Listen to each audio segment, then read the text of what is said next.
Hi, it's Paul here from selfappforlife.com, and in this video I'm going to share with you a powerful creative visualization exercise for rapid change. So what is creative visualization? Well, it's using your imagination to picture goals and things you want to achieve in your life. It's also known as mental imagery or mental rehearsal, and it's a great way to reprogram your subconscious mind. And it works so effectively because the brain and nervous system cannot tell the difference between a real experience and one that is vividly imagined. This is so important that I'm going to repeat it again. So your brain and nervous system cannot tell the difference between a real experience, so something that's already happened in your life, and one that you vividly imagine. Okay, so that means if you're vividly imagining things you want in life, your brain and nervous system will start to believe that it's true and will start to act as if it's true. Now, the first link in the description below, or the first link in the show notes if you're listening to the podcast version, is for a free guided creative visualization MP3 recording. So in this recording I will guide you through how to do creative visualization. So do click the link below to check out that recording. So why do creative visualization in the first place? What are the benefits of doing it? Well, it helps you increase motivation and desire. It also helps you achieve your goals more quickly. That's as long as you're also taking action as well as visualizing. So as long as you do both, that will help you achieve goals more quickly. It also activates the creative part of your subconscious mind.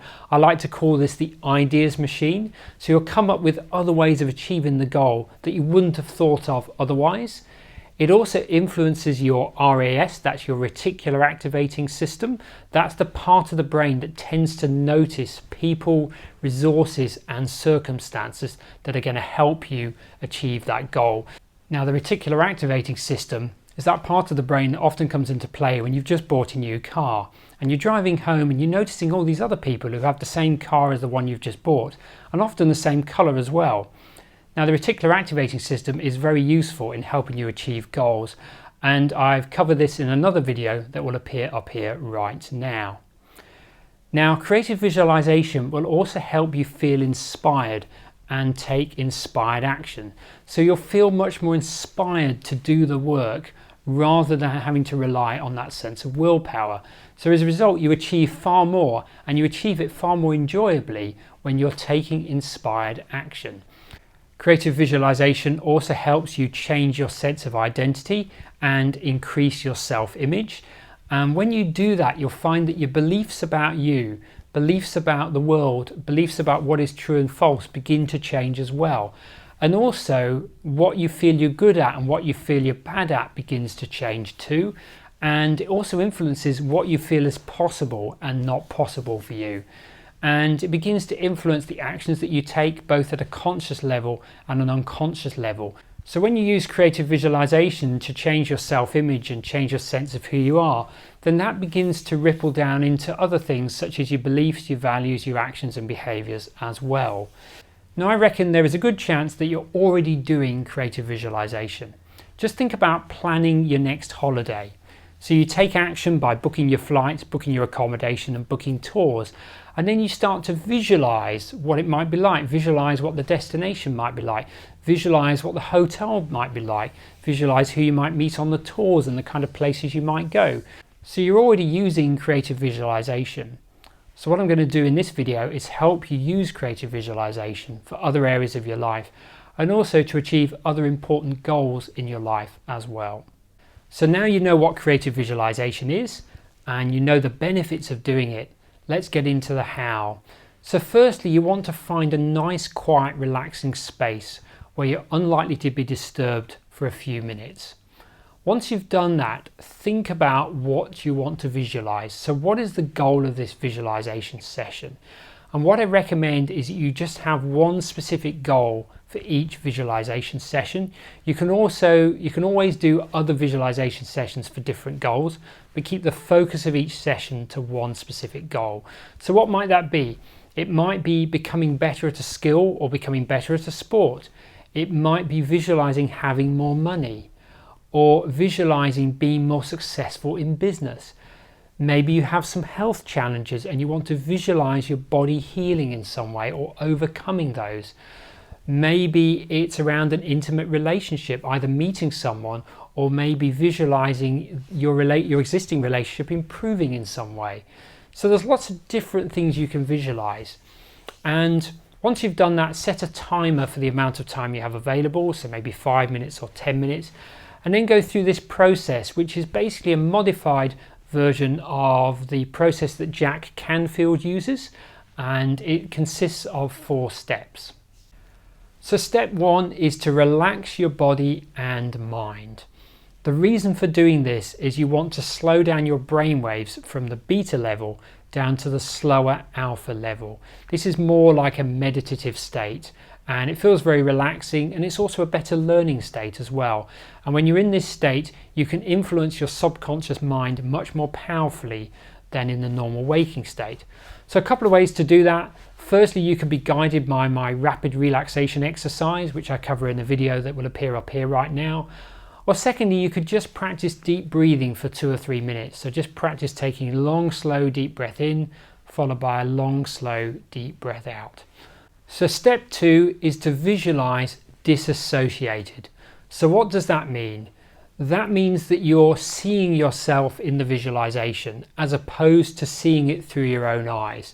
So it could be like you're seeing it on a movie screen, or you're seeing yourself on an iPad or on your TV. So that's disassociated. Now, what I'm going to cover here is an example of seeing it on a movie screen. So what you could do here is you could imagine you're going into a movie cinema and you sit in the best seat in the house, you see the lights dim, and you see the movie start, and the screen that this movie on is absolutely massive. The bigger the better. Now on this movie screen, you see yourself doing the skill perfectly, or you see yourself having achieved the goal.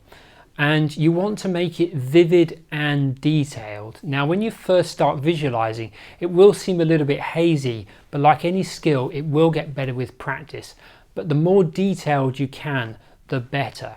So you want to start like noticing your facial expression, so noticing yourself smiling, notice how you're holding yourself, noticing a confident posture, and then notice any small body movements that you make as well. And then begin to notice other people, perhaps noticing them smiling, notice how they're reacting with you, and then begin to bring in other senses. So maybe start to notice what other people are saying to you. But again, you're still seeing this disassociated. So you're seeing yourself and you're seeing these other people talking to you, communicating to you, smiling, giving you feedback. Maybe there's some music, you begin to notice that now. Maybe if you're doing a presentation, you can hear the audience cheering or clapping and seeing them smiling. Then begin to notice how it feels in your body as you're sitting in the movie cinema, as you're watching the movie on the screen. So beginning to notice positive emotions as you see yourself doing the skill perfectly. And as I mentioned, the more real you can make it, the better, the more vivid, the more detailed. So bring in anything you can think of, and also visualize this on the movie as if it's right now. So if it's happening right now, as if you already have the skill, as if you've already achieved the goal. So we're now on to step 3, which is to repeat the visualization, but this time associated. So associated means that you're seeing it through your own eyes, as opposed to seeing yourself on a movie screen or on a TV or an iPad. So instead of watching you being the character in the movie, you're now the character in the movie. So Jack Canfield has a great way of doing this, which is to imagine yourself getting out of your seat in the cinema and then walking towards the cinema screen. And just below the cinema screen, there's like a door, and you go through that door, and then on the other side of the door, you become the movie. So you become your character in your movie. So you're now seeing it through your own eyes. Now, once you're doing that, you want to repeat the visualization. Again, as before, make it as vivid as you possibly can, make it as detailed as you can. Make sure that you're doing the skill or whatever it is you want to achieve. You're seeing it happening perfectly. You're doing it perfectly. So then add positive self-talk. So what are you saying to yourself now that you've achieved this goal or you've developed this new skill? Also notice the feelings of your clothes on your body, your best clothes. and also notice what feelings and emotions come up inside. So feelings of success, accomplishment, feeling happy, feeling joy, feeling fulfilled. So we're now on step 4, and this is the last step, and this is to multiply and integrate. Now there's a few different ways you could do this. I'm going to show you the Jack Canfield method first. So this involves imagining that you're back in the movie cinema and you're sitting in that chair at the front of the cinema. And then what you do is you imagine grabbing the movie screen and shrinking it all the way down until it's like the size of a cracker. And then you imagine putting that into your mouth and chewing it and then swallowing it. And then what happens is you then imagine that going inside your body, but each piece of the cracker is a hologram. So each piece is the entire movie. Then imagine all these little holographic screens in your stomach, in your bloodstream, and feeding every cell in your body. And then imagine your whole body lit up with these little movies. A bit like if you're in a TV shop and you saw 50 TV screens all displaying the same channel. So the second way to multiply and integrate your visualization, I learned from Ben Harvey at Authentic Education. And what he suggests is you imagine putting this visualization into your pocket. And then once you do that, you imagine floating out of your body and floating up towards the sky, and then beginning to float towards your future. And then when you get to the future point where you want this visualization to happen, you take the visualization out of your pocket and you drop it at that point. Now when you do that, you'll notice that everything between your present point and this future point will automatically start to change. So all the actions, all the decisions, all the things you need to do just automatically begin to change as you do that. And at the same time, you imagine this visualization multiplying and filling the whole sky between the future and where you are now. Then you float back down to now, knowing that you will make the decisions and take the necessary actions to achieve the goal that you've been visualizing. So to finish off, here are a few little practical tips to help you with visualization. Firstly, remember that it does require repetition to really impress on your subconscious mind. So creative visualization isn't something you can do once. You need to do it many times, ideally every day for a month or two, to really get the best results. A lot of people seem to think also that visualization is something you can master in one go. Visualizing is like learning a sport, like learning a musical instrument or learning any new skill. The first time you do it, you won't be very good at it. But as you practice it more, you'll get better at it. And then when you get better at it, the results will become more noticeable. Another little tip is to make it part of a daily morning routine. So incorporate visualization into something that you do in the morning before you do anything else. That can be really, really helpful. And sometimes when you're visualizing, you will get what is known as cognitive dissonance.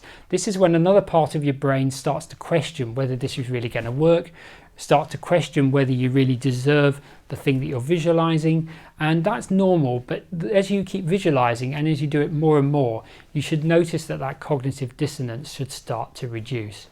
So as I mentioned earlier, the first link in the description below or in the podcast show notes will allow you to download my guided creative visualization MP3 recording. This is a great way to help you learn creative visualization and allow me to guide you through the process. So do click the link below to check that out. So I hope you found this video on creative visualization useful. Now you understand more about what it is, the benefits of doing it, and how to do it. If you have any questions on the process or this video generally, do leave a comment below and I'll ensure to answer your questions. Otherwise, I look forward to seeing you in the next video. Bye for now.